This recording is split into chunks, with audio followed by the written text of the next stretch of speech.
ರಾಜೇಶ್, ನಾವು if I ask you a perfect food day ನಿಮಗೆ ನಾನು ಬಿಡ್ತೀನಿ ಬೆಂಗಳೂರಲ್ಲಿ, ಬೆಳಗ್ಗೆಯಿಂದ ರಾತ್ರಿವರೆಗೂ ಬ್ರೇಕ್ಫಾಸ್ಟ್ ಟು ಡಿನ್ನರ್ ಎಲ್ಲೆಲ್ಲಿ ಹೋಗ್ತೀರಾ ನಂಗೆ ಹೇಳಿ ಇವಾಗ. The best of the best. ತುಂಬ ಕಷ್ಟದ ಪ್ರಶ್ನೆ ಅಂದರೆ ನಮ್ಮ ಬೆಂಗಳೂರನ್ನ ಐ ಮೀನ್ ಸಿಲಿಕಾನ್ ವ್ಯಾಲಿ ಅದು ಇದು ಎಲ್ಲ ಕರೀತಾರೆ, ಗಾರ್ಡನ್ ಸಿಟಿ ಹಾಗೆಲ್ಲ. I call Bengaluru as multi cuisine city. ಎಲ್ಲ ಥರ ತಿಂಡಿಗಳು ಇಲ್ಲಿ ಸಿಗುತ್ತೆ. ಯಾವುದೇ ದೇಶದ ತಿಂಡಿಗಳು ನಮ್ಮ ಬೆಂಗಳೂರಿನಲ್ಲಿ, ಇನ್ಫ್ಯಾಕ್ಟ್ ಅಲ್ಲಿ ಸಿಗೋದಕ್ಕಿಂತ ಸೂಪರಾಗಿ ನಮ್ಮ ಬೆಂಗಳೂರಿನಲ್ಲಿ ಸಿಗುತ್ತೆ. ಬಿಕಾಸ್ ಬೆಂಗಳೂರಿನಲ್ಲಿ ಫೂಡ್ಗೆ ಅಷ್ಟು ಡಿಮ್ಯಾಂಡ್ ಇದೆ and people want to try new places, new cuisines. ಅಷ್ಟು ವೆರೈಟೀಸ್ ಇದೆ. ಪ್ರತಿಯೊಂದು ಏರಿಯಾಗೆ ಹೋದರೂ ಲೈಕ್ ಹಂಡ್ರೆಡ್ಸ್ ಆಫ್ ಹೋಟೆಲ್ಸ್ ಇದೆ, ಚಿಕ್ಕ ಹೋಟೆಲಿಂದ ಹಿಡಿದು ದೊಡ್ಡ ಹೋಟೆಲ್ಸ್ ತನಕ. ಸೊ ಈ ಪ್ರಶ್ನೆ ನನಗೆ ತುಂಬ ಕಷ್ಟ ಆನ್ಸರ್ ಮಾಡೋದು. ಬಿಕಾಸ್ ನಾನು ಈ ಹೆಸರು ಹೇಳಿದ್ನಲ್ಲ, ಎಲ್ಲ ಹೋಟೆಲ್ಸ್ ಜೊತೆನೂ ಒಂದು ಅಟ್ಯಾಚ್ಮೆಂಟ್ ಇದೆ ನನಗೆ. ಆಮೇಲೆ ಎಲ್ಲ ಹೋಟೆಲಿಯರ್ಸು ನಂಗೆ ತುಂಬ ಕ್ಲೋಸ್ ಇದ್ದಾರೆ. ಆ ಒಂದು ಕ್ಲೋಸ್ನೆಸ್ ಇರೋದ್ರಿಂದನೇ ನನಗೆ ಅಲ್ಲಿ ಮತ್ತೆ ಮತ್ತೆ ಹೋಗಬೇಕು ಅಂತ ಅನಿಸುತ್ತೆ. ಸೊ ಇದಿಷ್ಟರಲ್ಲೇ ಯಾವುದಾದ್ರೂ ಒಂದು ಮಿಕ್ಸ್ ಮಾಡಿರ್ತೀರಾ ಅಂದ್ಕೊಂಡೆ ನೋಡ್ಬೋದು. ಎಸ್. ಒಂದು ಏರಿಯಾದಲ್ಲೇ ನೀವು ಒಂದು ವಾರ ಫುಲ್ಲು ತಿಂದೇ ಕಳೀತೀರಾ ಅಂದರೆ ಯಾವ ಏರಿಯಾ ಚೂಸ್ ಮಾಡ್ತೀರಾ ಇವತ್ತು ಬೆಂಗಳೂರಲ್ಲಿ? ಬನಶಂಕರಿ, ಜಯನಗರ, ಬಸವನಗುಡಿ, ಮೂರು ಇದು ಒಂದು ಮಿಕ್ಸ್ ಮಾಡಿದ್ರೆ ಒಂದು ಏರಿಯಾ ನನಗೆ. Banashankari, Basavanagudi, Jayanagar. This is like the food capital ಅಂತ ನಿಮಗೆ. Yeah, because I am from Bengaluru south and ಇಲ್ಲಿರೋಷ್ಟು ಆಪ್ಷನ್ ಬೇರೆ ಎಲ್ಲೂ ಇಲ್ಲ. ಒಂದಷ್ಟು ಮಿತ್ಸ್ ಇದೆ. ಸ್ಟ್ರೀಟ್ ಫುಡ್ ತುಂಬ ಯಾವಾಗಲೂ ಅನ್ಹೈಜಿನಿಕಾ ಅಥವಾ ಅದು ಬರೀ ಒಂದು ಪರ್ಸೆಪ್ಷನ್ ಹಳೆಯದು ಬಂದಿರೋದ? ಅಂದರೆ ಇದನ್ನು ಆನ್ಸರ್ ಮಾಡೋದು ತುಂಬ ಕಷ್ಟ. Because people love street food, ಇಲ್ಲ ಅಂತಲ್ಲ. But at the same time like ಅವರು ಅಲ್ಲಿ ಹೈಜೀನ್ ನೋಡಬೇಕು. ಅಂದರೆ ಏನೇನು? ಈಗ ಉದಾಹರಣೆಗೆ ಈಗ ಒಂದು ಎಣ್ಣೆ ವಡ ಫ್ರೈ ಮಾಡ್ತಾರೆ, ಅವರು ಎಲ್ಲಿಂದ ಎಣ್ಣೆ ತರ್ತಾರೆ ಅನ್ನೋದು ತುಂಬ ಮ್ಯಾಟ್ರ್ ಆಗುತ್ತೆ. Because most of the I mean street food ಅಥವಾ ಕಾರ್ಟಲ್ಲಿ ದೇ ಯೂಸ್ ಪಾಮ್ ಆಯಿಲ್. ಚೆನ್ನಾಗೆ wow super pocket friendly price ಸಕ್ಕತ್ತಾಗಿದೆ ಅಂತ ಅನಿಸುತ್ತೆ. But at the same time ನೀವು ನಿಮ್ಮ ಹೆಲ್ತ್ ರಿಸ್ಕ್ ಮಾಡ್ಕೋತಾ ಇದ್ದೀರಾ. ಅಥವಾ ಇನ್ನೊಂದು ₹10, ₹5 ಇವತ್ತಿಗೂ ನಮ್ಮ ಜನ ₹10-5 ಎಕ್ಸ್ಪೆಕ್ಟ್ ಮಾಡ್ತಾರೆ. Which means you say that ನಿಮ್ಗೆ ಗೊತ್ತಿಲ್ಲದೆ signing in for palm oil vadas. Okay. ಮತ್ತು ಇನ್ನೊಂದು ಸುಮಾರು ಜನಕ್ಕೆ ಗೊತ್ತಿಲ್ಲ ಇದು, ಈ ದೊಡ್ಡ ದೊಡ್ಡ ಹೋಟೆಲ್ಸ್ ಇರುತ್ತಲ್ಲ, ಇವರು ಐ ಮೀನ್ ಆಯಿಲ್ ಫ್ರೈ ಆದಮೇಲೆ ಒಂದು ಪರ್ಟಿಕ್ಯುಲರ್ ಐ ಮೀನ್ ಒಂದಿಷ್ಟು ಟೈಮ್ ಆದಮೇಲೆ ಅದನ್ನು ಅವರು ಚೇಂಜ್ ಮಾಡ್ತಾರೆ. ಒಂದು 2 hours 3 hours ಅದರಲ್ಲಿ ಅವರು ವಡಾನಾರು ಫ್ರೈ ಮಾಡಿರ್ಬೋದು ಅಥವಾ ಪೂರಿನಾರು ಫ್ರೈ ಮಾಡಿರ್ಬೋದು, 2 hour ಆದಮೇಲೆ ತೆಗೆದುಬಿಡ್ತಾರೆ, ಚೇಂಜ್ ಮಾಡ್ತಾರೆ ಹೊಸ ಫ್ರೆಶ್ ಆಯಿಲ್. ಸೊ ಈ ಉಳಿದಿರೋ ಆಯಿಲ್ ಏನು ಮಾಡ್ತಾರೆ, ಇದನ್ನು ತೊಗೊಂಡೋಗೋಕ್ಕೆ ಅಂತ ಏಜೆಂಟ್ಸ್ ಇದ್ದಾರೆ. ಅಯ್ಯೋ. ಸೊ ಇವರು ಆ ಏಜೆಂಟ್ಗಳು ಈ ಸ್ಟ್ರೀಟ್ ವೆಂಡರ್ಸ್ಗೆ ಅದನ್ನು ಮಾರ್ತಾರೆ. It's like heart attack friendly oil ಇದು. ಸೊ ಅದು ಎಷ್ಟು ದಿನ ಬೇಕಾದರೂ ಆಗಿರ್ಬೋದು. I mean I am not against any one here, but this is the truth. ಎಲ್ಲರೂ ಫಾಲೋ ಮಾಡ್ತಾರೆ ಅಂತನೂ ಅಲ್ಲ, ಬಟ್ ಇದು ನಡೆಯುತ್ತಾ ಇದೆ. ಸೊ ಈ ಸ್ಟ್ರೀಟ್ ವೆಂಡರ್ಸ್ ಅಥವಾ ಕಾರ್ಟ್ ಅವರು ಈ ಆಯಿಲ್ ತೊಗೊಂಡು ಅವರು ಯೂಸ್ ಮಾಡಿ ಕೊಡ್ತಾರೆ. ಆ್ಯಂಡ್ ಇನ್ನೊಂದು ಬೇಜಾರಾಗೋದು ಏನು ಅಂದರೆ, ನಾವು ಪಿಜ್ಜಾ ಬರ್ಗರ್ ಅಂದರೆ ಲೈಕ್ ₹500-1000 ಎಲ್ಲ ಕೊಡ್ತೀವಿ.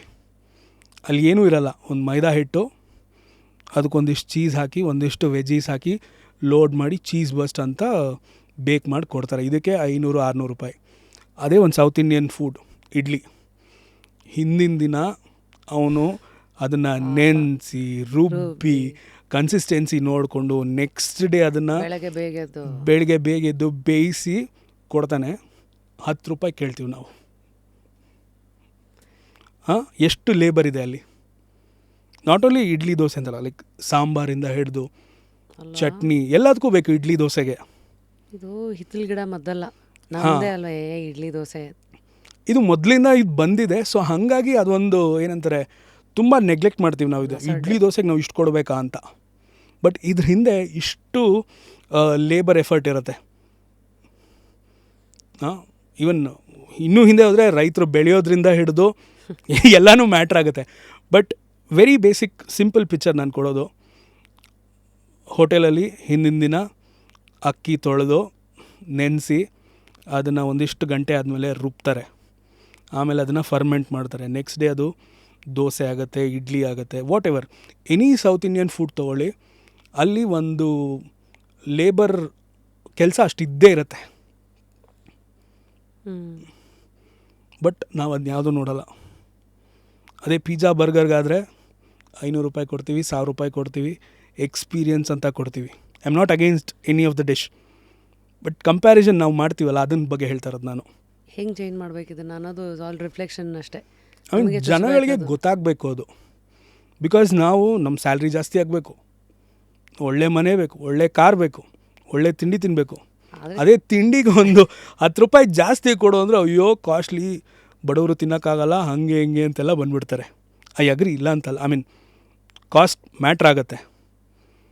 ಬಟ್ ನಾವು ಏನು ತಿಂತೀವಿ ಅನ್ನೋದು ನಮಗೆ ಗೊತ್ತಿದ್ರೆ ಅದಕ್ಕೆ ನಾವು ಅಷ್ಟು ಪೇ ಮಾಡಲೇಬೇಕು. ಕನೆಕ್ಟೆಡ್ ಟು ದಿಸ್, ಇವತ್ತಿಗೆ ಎಕ್ಸ್ಪೆನ್ಸಿವ್ ಫುಡ್ ಅಂದರೆ ಯಾವತ್ತೂ it is better quality food ಅಂತಾನ? ಹಂಗಂತಲ್ಲ. ನಿಮಗೆ ತಿಂದಾಗ ಕ್ವಾಲಿಟಿ ಗೊತ್ತಾಗುತ್ತೆ. ಅವ್ರು ಯೂಸ್ ಮಾಡುವಂಥ ತೇಗ್ ಬರೋದು, ಹುಳಿ ತೇಗು, ಕೆಲವುದು ಇನ್ನೇನೋ ಸಿಂಪ್ಟಮ್ಸು ತಿಂದ ತಕ್ಷಣ. ಸೊ ಈ ಥರದ್ದೆಲ್ಲ ಅಡಲ್ಟ್ರೇಷನ್ ಯಾವ ಲೆವೆಲ್ಗಿದೆ ಅಂದರೆ, ಐ ಮೀನ್ ಸುಮಾರು ಜನ ಬೈಕೋಬೋದು ನನ್ನನ್ನು. ಪೆಪ್ಪರ್ ಆಯಿತಾ, ಪೆಪ್ಪರಲ್ಲಿ ಅಡಲ್ಟ್ರೇಷನ್ ಯಾವ ಲೆವೆಲ್ಗೆ ನಡೆಯುತ್ತೆ ಅಂದರೆ, ಪಪ್ಪಾಯ ಬೀಜ ಬರುತ್ತೆ, ಅದನ್ನು ಡ್ರೈ ಮಾಡಿಬಿಟ್ಟು, ಬೀಜ ತೆಗೆದು ಡ್ರೈ ಮಾಡಿ ಅದಕ್ಕೆ ಉಪ್ಪು ಖಾರ ಹಾಕಿ ಫ್ರೈ ಮಾಡಿಬಿಟ್ಟು ಇದ್ರ ಜೊತೆ ಮಿಕ್ಸ್ ಮಾಡ್ತಾರೆ. ಜನ ಏನು ಕಮ್ಮಿಗೆ ಪೆಪ್ಪರ್ ಸಿಕ್ತು ಅಂತ ತೊಗೊಂಡು ಹಾಕ್ತಾರೆ. ಆಮೇಲೆ ಕೇಸರಿ, ಈ ಜೋಳದು ನೀವು ಪೀಲ್ ಮಾಡಿದಾಗ, ಸಿಪ್ಪೆ ಪೀಲ್ ಮಾಡಿದಾಗ ಅದೊಂದು ಗೋಲ್ಡನ್ ಕಲರ್ ಇದು ಬರುತ್ತೆ ಗೊತ್ತಾ, ಅದನ್ನು ಕಲರ್ ಮಿಕ್ಸ್ ಮಾಡಿಬಿಟ್ಟು ಅದನ್ನು ಡ್ರೈ ಮಾಡಿ ಕಟ್ ಮಾಡಿ ಬಾಕ್ಸ್ ಎಲ್ಲ ಸೆಲ್ ಮಾಡ್ತಾರೆ. ಕ್ರೇಜಿ. ನೀವೇನು ಚೆಕ್ ಮಾಡೋಕ್ಕೆ ಹೋಗಲ್ಲ ಈ ಥರದ್ದೆಲ್ಲ. ಐ ಡೋಂಟ್ ನೋ ಎಲ್ಲಿ ಸಿಗ್ತಾ ಇದೆ ಇವೆಲ್ಲ, ಅಥವಾ how to stay away from these ಅಂತ ಕೇಳೋಕ್ಕೆ. ಎಲ್ಲಿ ಕಮ್ಮಿಗೆ ಸಿಗುತ್ತೋ ಅಲ್ಲಿ ಇವೆಲ್ಲ ನಡೆಯುತ್ತೆ. ಬಿಕಾಸ್ ಇವತ್ತಿನ ದಿನದಲ್ಲಿ ಕಮ್ಮಿ ಕೊಡೋಕ್ಕೆ ಸಾಧ್ಯನೇ ಇಲ್ಲ ಬೆಂಗಳೂರಲ್ಲಿ. ಇವಾಗ ನಮ್ಮ ಮನೇಲೇ ನಾವು ಅಡುಗೆ ಮಾಡಿದ್ರೆ ನಿಮ್ಮ ಗ್ರಾಸರಿ ಪ್ರತಿ ತಿಂಗಳು ಬಿಲ್ ಎಷ್ಟು ಬರುತ್ತೆ? 4 ಜನ ಇದ್ದಾರೆ ಅಂದರೆ ಮಿನಿಮಮ್ 4,000 5 ಸಾವಿರ ಗ್ರಾಸರೀಸ್ ಬೇಕೇ ಬೇಕು. ಇನ್ನೂ ಜಾಸ್ತಿನೇ ಬೇಕು ಅಲ್ವಾ? ಬಟ್ ಹೊರಗಡೆ ಹೋದಾಗ ನಾವು ಕಮ್ಮಿಗೆ ಎಕ್ಸ್ಪೆಕ್ಟ್ ಮಾಡ್ತೀವಿ. Most of the hoteliers, I mean ಎಲ್ಲರೂ ಅಂತಲ್ಲ, ಒಂದಿಷ್ಟು ಜನ ಬರಲಿ, ಅಥವಾ ಬಿಸ್ನೆಸ್ ಪಾಯಿಂಟ್ ಆಫ್ ವ್ಯೂಯಿಂದನೋ ಏನೋ ಈ ಥರದ್ದೆಲ್ಲ ಮಾಡೋರು ಇದ್ದಾರೆ, ಇಲ್ಲ ಅಂತಲ್ಲ. Thank you for throwing some light so that will watch out. ಮತ್ತು ಇದಕ್ಕೆ ಹೆಂಗೆ ಟೆಸ್ಟು, ಲಿಟ್ಮಸ್ ಟೆಸ್ಟ್ ಅಂತಾರಲ್ಲ, ಹೆಂಗೆ ಪ್ರೈಸ್ 1 ಪಾಯಿಂಟ್ ಆದರೆ?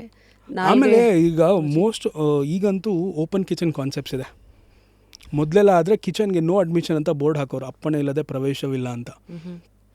ಬಟ್ ಈಗ ಈ ಕ್ವಾಲಿಟಿ ಮೇಲೆ ಯಾರು ಕಾನ್ಸಂಟ್ರೇಟ್ ಮಾಡ್ತಾರಲ್ಲ ಅವ್ರು ಈ ಬೋರ್ಡ್ ಹಾಕಲ್ಲ, ಎಲ್ಲ ಓಪನ್. ಮತ್ತು ಎಷ್ಟೊಂದು ಜನ ಹಾಕಿರ್ತಾರೆ, ಲೈಕ್ ಪಾಕಶಾಲಾ ಆಗಿರ್ಬೋದು, ಅಥವಾ ರಾಮೇಶ್ವರಂ ಕೆಫೆ ಆಗಿರ್ಬೋದು, ಇನ್ನೊಂದಿಷ್ಟು ರೆಸ್ಟೋರೆಂಟ್ಸ್ ಆಗಿರ್ಬೋದು, ಲೈಕ್ ಅವರು ಕಿಚನ್ ಟೂರ್ ಮಾಡಿಸ್ತಾರೆ ಜನರಿಗೆ. ಕೇಳ್ಬೋದು, ನೀವು ಬನ್ನಿ ಒಳಗೆ ಕರ್ಕೊಂಡೋಗಿ ನಮ್ಮನ್ನು. ಮ್ಯಾನೇಜರ್ನ ಕೇಳಿದ್ರೆ ಕರ್ಕೊಂಡು ಹೋಗ್ತಾರೆ, ತೋರಿಸ್ತಾರೆ ಲೈಕ್ ಹೆಂಗೆ ಕುಕ್ ಆಗುತ್ತೆ, ಈ ಥರದ್ದೆಲ್ಲ. ಐ ಮೀನ್ ಅವ್ರು ಅಷ್ಟು ಕಾನ್ಫಿಡೆಂಟ್ ಅವ್ರ ಪ್ರಾಡಕ್ಟ್ ಮೇಲೆ. ಎನಿ ರೆಸ್ಟೋರೆಂಟ್ ಅವರ ಪ್ರಾಡಕ್ಟ್ ಮೇಲೆ ಅಷ್ಟು ಕಾನ್ಫಿಡೆಂಟ್ ಇದ್ದಾಗ ಮಾತ್ರ ಅದು ಸಕ್ಸಸ್ ಆಗೋದಕ್ಕೆ ಸಾಧ್ಯ. Amazing, thanks for lot of insights. I think next time ಆಹಾರನ ನೋಡೋ ರೀತಿ ಇನ್ನೂ ಕಾನ್ಷಿಯಸ್ ಆಗಿರುತ್ತೆ. ಟ್ರೂ. ವೆಜಿಟೇರಿಯನ್ಸಿಗೆ ಆಪ್ಷನ್ ಕಮ್ಮಿ ಅಂತ ಹೇಳೋರಿಗೆ your favourite picks apart from that? ಫುರ್ and all the other things that you've said, anything else? ಈಗ ಆ ಕಾನ್ಸೆಪ್ಟಲ್ಲಿ ಸುಮಾರು ರೆಸ್ಟೋರೆಂಟ್ಸ್ ಬಂದಿದೆ. ನಿಮ್ಸಿ ಅಂತ ಒಂದು ಜೆ ಪಿ ನಗರ್ನಲ್ಲಿ ಬಂದಿದೆ, ಮೋಯ್ ಅಂತ ಒಂದು ಬಂದಿದೆ ಜಯನಗರ್ನಲ್ಲಿ. ಈಗ ಲಾಡ್ ಆಫ್ ಈ ಥರ ಎಲಿವೇಟೆಡ್ ಕ್ಯೂಸಿನ್ಸ್ ವೆಜ್ ರೆಸ್ಟೋರೆಂಟ್ಸ್ಗಳು ಬೆಂಗಳೂರಿನಲ್ಲಿ ಜಾಸ್ತಿ ಆಗ್ತಾಯಿದೆ. ಸೊ ಎಲ್ಲರೂ ಚೆನ್ನಾಗಿ ಎಕ್ಸ್ಪೆರಿಮೆಂಟ್ ಮಾಡಿ, I mean trial and error ಮಾಡಿನೇ they start their restaurant. Veg ಇದೆಲ್ಲ ಅಂದರೆ ಏನು ಪ್ರೈಸ್ ಪಾಯಿಂಟ್ ಇರುತ್ತೆ ಅಲ್ಲಿಗೆ? ಲೈಕ್ ಪರ್ ಹೆಡ್ ಲೈಕ್ ಒಂದು 1,500 to 2,000 rupees.